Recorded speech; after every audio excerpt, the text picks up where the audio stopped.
Hello student, आज हम पढ़ने वाले हैं बायर स्ट्रेन थ्योरी कि बायर स्ट्रेन थ्योरी क्या होती है।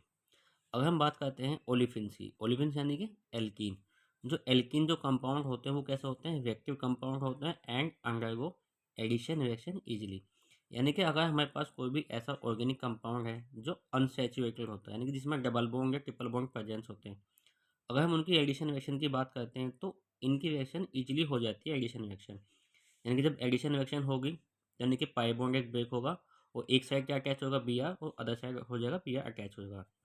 इसी बार हम अगर हम बात करते हैं इस एल्कीन की, एल्कीन के अंदर क्या है, पाई बॉन्ड प्रेजेंस है जो इजीली ब्रेक डाउन होगा। एक साइड वो आएगा पॉजिटिव चार्ज, एक साइड क्या आएगा नेगेटिव चार्ज।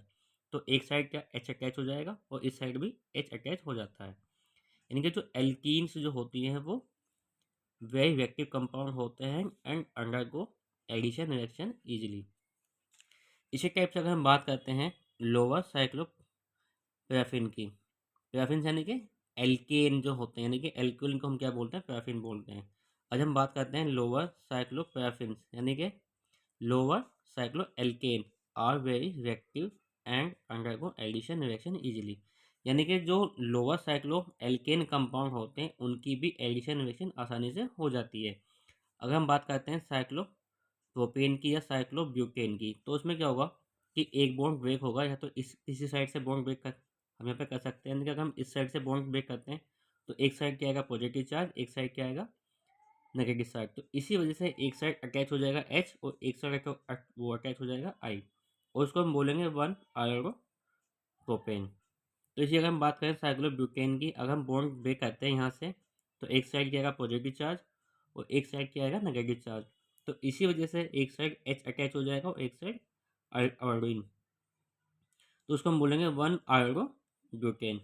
लेकिन अगर हम बात करते हैं सेम ऐसी साइक्लोपेंटेन की एंड साइक्लोहेक्सेन की, जब हम इनकी एडिशन रिएक्शन की बात करते हैं विद एच आई, यानी किसी भी हम एडिशन रिएक्शन की बात कर सकते हैं, तो हम ये देखते हैं कि इनकी जो रिएक्शन होती है एडिशन रिएक्शन वो नहीं होती है। यानी कि साइक्लोपेंटेन एंड साइक्लोहेक्सेन की एच आई के साथ कोई भी एडिशन रिएक्शन नहीं होती है। तो ऐसा क्यों होता है कि हायर साइक्लोपैराफिन यानी कि cycloalkane are quite stable like paraffin, क्योंकि हमें पता है जो एल्केन जो कंपाउंड होते हैं उनकी आसानी से रिएक्शन नहीं होती है क्योंकि वो स्टेबल होते हैं and are unaffected by H I, यानी कि उनकी रिएक्शन एडिशन रिएक्शन नहीं होती। तो ऐसा क्यों होता है, तो इसी को एक्सप्लेन किया था बेयर ने, यानी कि बायर ने, और इसी को हम क्या बोलते हैं बायर स्ट्रेन थ्योरी, जिन्होंने एक्सप्लेन किया कि जो ओलिफिन्स जो कंपाउंड होते हैं उनकी एडिशन रिएक्शन आसानी से हो जाती है क्योंकि वो कैसे होते हैं, अनस्टेबल होते हैं एंड रिएक्टिव कंपाउंड होते हैं। इसी टाइप से जो लोअर साइक्लोपैराफिन कंपाउंड होते हैं, हम बोल सकते हैं लोअर साइक्लो एल्केन जो कंपाउंड होते हैं वो कैसे होते हैं, अनस्टेबल होते हैं, रिएक्टिव कंपाउंड होते हैं जिसकी रिएक्शन आसानी से हो जाती है, यानी कि एडिशन रिएक्शन। लेकिन अगर हम वही बात करते हैं किसकी, हायर साइक्लोपैराफिन यानी कि हायर साइक्लो एल्केन की, लाइक साइक्लोपेंटेन एंड साइक्लोहेक्सेन की, ये कैसे होते हैं, क्वाइट स्टेबल होंगे एंड अनरिएक्टिव होते हैं, बोल सकते हैं अनअफेक्टेड होते हैं बाय एच चाहिए कोई भी एडिशन रिएक्शन के थ्रू। तो इसी को एक्सप्लेन करने के लिए बायर ने एक थ्योरी प्रपोज की थी जिसको हम बोलते हैं बायर स्ट्रेन थ्योरी। आगे पढ़ते हैं हम इसमें। अकॉर्डिंग टू दिस थ्योरी, उन्होंने कहा कि कार्बन की चार वैलेंसी होती है और चारों वैलेंसी जो एटम होते हैं वो एक एक कोने पर प्रेजेंस होते हैं। इन्हीं दो वैलेंसी के बीच का जो बॉन्ड एंगल होता है वो होता है 109 डिग्री 28 सेकेंड का। अब इन्होंने कहा कि उसके अलावा इनकी जो इसकी स्ट्रक्चर होती है वो होती है रेगुलर टेट्राहेड्रॉन। उसके बाद इन्होंने कहा कि इनकी जो वैलेंसी होती है, यानी कि the valency of carbon are not rigid, यानी कि fix and their direction can be change but any such change will produce a strain, यानी कि तनाव, and thus the compound will become unstable. यानी कि हमें पता है कि जो कार्बन की चार वैलेंसी होती है तो वो जब यानी कि जो चार वैलेंसी होगी वो केवल सिंगल बॉन्ड में ही होगी, वो डबल बॉन्ड या ट्रिपल बॉन्ड में भी चार वैलेंसी हो सकती है, लाइक वन टू एंड यहाँ पर टू कितनी फोर, ऐसी यहाँ पर वन एंड थ्री कितनी हो गई फोर। तो ये जरूरी नहीं है कि जो उसकी चार वैलेंसी होगी वो केवल सिंगल बॉन्ड के साथ होगी, वो डबल बॉन्ड या ट्रिपल बॉन्ड के भी साथ हो सकती है। लेकिन जैसे ही हम सिंगल बॉन्ड को डबल बॉन्ड में कन्वर्ट करते हैं, ट्रिपल बॉन्ड में कन्वर्ट करते हैं या बोल सकते हैं कि एल्केन को एल्कीन या एल्काइन में कन्वर्ट करते हैं, तो क्या होता है कि यहाँ पर उनका बॉन्ड एंगल भी क्या होगा, चेंज होगा। यानी कि जो एल्केन था उसके अंदर जो बॉन्ड एंगल था वो था 109 डिग्री 28 सेकंड का, ठीक है। लेकिन जैसे ये एल्कीन में कन्वर्ट हुआ या एल्काइन में कन्वर्ट हुआ, उनका बॉन्ड एंगल कितना हो गया, 120 एंड 180। तो जैसे इनका बॉन्ड एंगल चेंज होगा, यानी कि पोजीशन चेंज होगी, यानी कि बॉन्ड चेंज होंगे, तो उसमें क्या होगा, एक स्ट्रेन प्रोड्यूस होगा, यानी कि तनाव उत्पन्न होगा इन बॉन्ड के बीच में, या बोल सकते हैं बॉन्ड एंगल के बीच में। और जैसे ही बॉन्ड एंगल के बीच में तनाव उत्पन्न होगा, तनाव प्रेजेंस होगा, प्रोड्यूस होगा, तो इनकी जो एक्टिविटी है वो भी चेंज हो जाएगी। यानी कि ये कंपाउंड कैसा था, स्टेबल था, और ये कंपाउंड कैसा होगा, अनस्टेबल होगा। और जैसे ये अनस्टेबल होगा, इसकी रिएक्टिविटी कैसी होगी, इंक्रीज हो जाएगी। उसके बाद इन्होंने बताया the greater the deviation from the normal valency angle, यानी कि जो स्टेबल कंपाउंड के जो अंदर बॉन्ड एंगल होता है इसको हम बोलते हैं नॉर्मल वैलेंसी एंगल, जो होता है 109 डिग्री 28 सेकंड का। इस बॉन्ड एंगल से जितना ज़्यादा एंगल चेंज होगा, यानी कि ज़्यादा होगा या कम होगा, उस कंपाउंड की स्टेबिलिटी भी उतनी ज़्यादा इंक्रीज हो जाएगी। The greater is the strain and consequently greater is the unstability of the compound, यानी कि इस बॉन्ड एंगल से जितना एंगल चेंज होगा, यानी कि ज़्यादा होगा या कम होगा, उस कंपाउंड की स्टेबिलिटी यानी कि कम होगी एंड रिएक्टिविटी इंक्रीज हो जाएगी, क्योंकि उसमें उतना ज़्यादा स्ट्रेन उत्पन्न होगा, यानी कि प्रोड्यूस हो जाएगा। According to Baeyer strain theory, इन्होंने सबसे पहले क्या किया, explain the stability of saturated compound and unstability of unsaturated compound, यानी कि जो स्टेबल जो सैचुरेटेड कंपाउंड होते हैं वो स्टेबल क्यों होते हैं, और जो अनसैचुरेटेड कंपाउंड होते हैं वो अनस्टेबल क्यों होते हैं। इसको एक्सप्लेन किया बायर स्ट्रेन थ्योरी ने। इन्होंने कहा जो इथेन होता है, इथेन के अंदर सारे बॉन्ड कैसे होते हैं, सिंगल बॉन्ड प्रेजेंस होते हैं।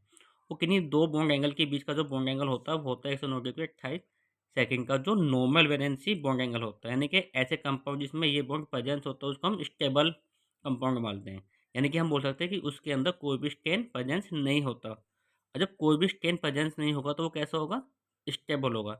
लेकिन अगर हम वहीं बात करते हैं किसी एल्कीन की या एल्काइन की, जिसमें डबल बॉन्ड या ट्रिपल बॉन्ड प्रेजेंस होते हैं, तो उनका बॉन्ड एंगल भी क्या होगा, चेंज होगा। इसका बॉन्ड एंगल कितना होगा एल्कीन के अंदर, 120 का। और जैसे ही बॉन्ड चेंज होगा तो उसके अंदर प्रोड्यूस क्या होगा, स्ट्रेन प्रोड्यूस होगा, यानी कि तनाव उत्पन्न होगा। और जैसे ही तनाव उत्पन्न होगा तो उसकी रिएक्टिविटी भी क्या होगी, चेंज होगी। तो इसी वजह से इसमें क्या होगा, स्ट्रेन प्रोड्यूस होगा, तो ये कैसा हो जाएगा, अनस्टेबल, और इसकी रिएक्टिविटी कैसी होगी, इंक्रीज हो जाएगी।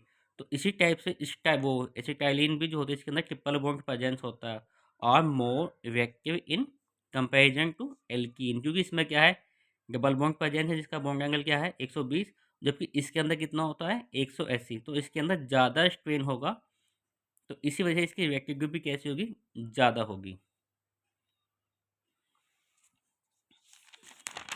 आगे हम बात करते हैं explain the relative stability of ring compound. यदि किसी भी यानी रिंग कंपाउंड यानी कि साइक्लिक कंपाउंड जो होते हैं उसको बोलते हैं ring compound, like cyclo propane, cyclobutane, cyclopentane, cyclohexane. तो इन कंपाउंड को क्या बोलते हैं, रिंग कंपाउंड बोलते हैं। इन कंपाउंड की स्टेबिलिटी को एक्सप्लेन करने के लिए जो बायो साइंटिस्ट था उसने क्या, उसने बताया क्या, एंगल स्ट्रेन, यानी कि बायर कैलकुलेट द एंगल, इसका बोलते हैं कि हम एंगल स्ट्रेन। इसकी हेल्प से हम क्या करते हैं, विच determine the relative stability of the ring compound या साइक्लो एल्केन कंपाउंड, यानी कि इस एंगल स्ट्रेन की हेल्प से किसी भी कंपाउंड यानी कि जो रिंग कंपाउंड होगी इसकी स्टेबिलिटी को हम डिफाइन कर वो कर सकते हैं, एक्सप्लेन कर सकते हैं कि वो स्टेबल होगी या अनस्टेबल होगी। इस एंगल को हम कैसे कैलकुलेट करते हैं, 1.2 109 degree 28 second minus angle in ring compound, यानी कि जो भी हमारा रिंग कंपाउंड होगा उसके अंदर क्या बॉन्ड एंगल होगा उसको हम यहाँ पे लिखेंगे, और उसको माइनस करते हैं किससे, 109 डिग्री 28 सेकंड से, एंड डिवाइड कर देते हैं 2 से। तो उसके बाद जो हमें वैल्यू मिलेगी उसको बोल देंगे हम एंगल स्ट्रेन। तो बाय ने क्या किया, उसके एंगल स्ट्रेन को कैलकुलेट किया, उसके अकॉर्डिंग बताया कि कौन सी रिंग स्टेबल होगी और कौन सी रिंग अनस्टेबल होगी। अगर हम बात करते हैं साइक्लोप्रोपेन की, साइक्लोप्रोपेन की स्ट्रक्चर होती है ये, जो 3 मेंबर रिंग होती है। अगर हम इसमें किसी भी 2 बॉन्ड के बीच का एंगल चेक करें, या इस बॉन्ड को चेक कर लें या इस बॉन्ड को या इस बॉन्ड को, तो इसमें जो एंगल होता है वो होता है 60 डिग्री का।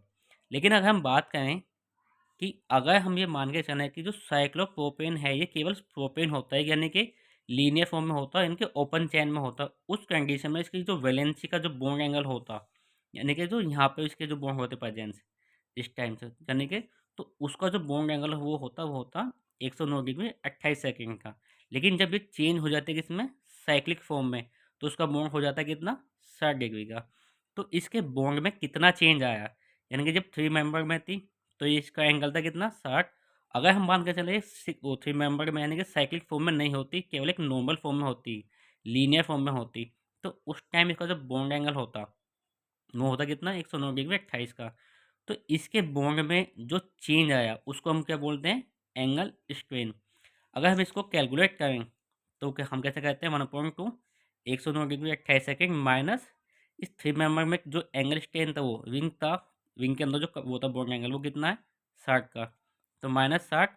तो इसको जब हम कैलकुलेट करते हैं तो हमें मिलता है 24 डिग्री 44 सेकेंड, यानी इसके अंदर जो बॉन्ड एंगल का स्ट्रेन होगा वो होगा कितना, 24 डिग्री 44 सेकंड का। तो यानी कि ये किसका है, साइक्लोप्रोपेन के अंदर। अगर हम बात करते हैं साइक्लोब्यूटेन की, साइक्लोब्यूटेन में क्या होता है, 4 मेंबर की एक रिंग होगी। अगर हम बात कर रहे हैं इस 4 मेंबर की रिंग की, तो इसमें जो बॉन्ड एंगल होगा वो कितना होता है, 90 डिग्री का। लेकिन अगर हम मान के चलें कि ये साइक्लिक फॉर्म में ना होगा, केवल लीनियर फॉर्म में होता है ब्यूटेन, तो उसके बीच में जो बॉन्ड एंगल होता है वो कितना होता, नॉर्मल 109 डिग्री 28 का। ठीक है, तो हमें क्या कहना है कि इसके बॉन्ड के बीच में जो चेंज आया, यानी कि इसके बीच में जो एंगल स्ट्रेन है वो कितना है, तो इसको अगर हम कैलकुलेट करते हैं तो वो आता है 9 डिग्री 44 सेकेंड का। तो हम ये देखते हैं कि जो साइक्लो साइक्लोप्रोपेन होते हैं उसके अंदर जो एंगल स्ट्रेन होता है वो ज़्यादा होता है, और जबकि साइक्लोब्यूटेन के अंदर जो एंगल स्ट्रेन होता है वो कम होता है। इसी वजह से जो साइक्लोप्रोपेन फॉर्म होती है वो ज़्यादा इफेक्टिव होती है, यानी कि अनस्टेबल कैसी होगी, वो ज़्यादा होती है, और इसकी वो इफेक्टिविटी कैसी होगी, ज़्यादा होगी। यानी कि एंगल स्ट्रेन जितना ज़्यादा होगा उसकी रिएक्टिविटी भी उतनी ही ज़्यादा होगी।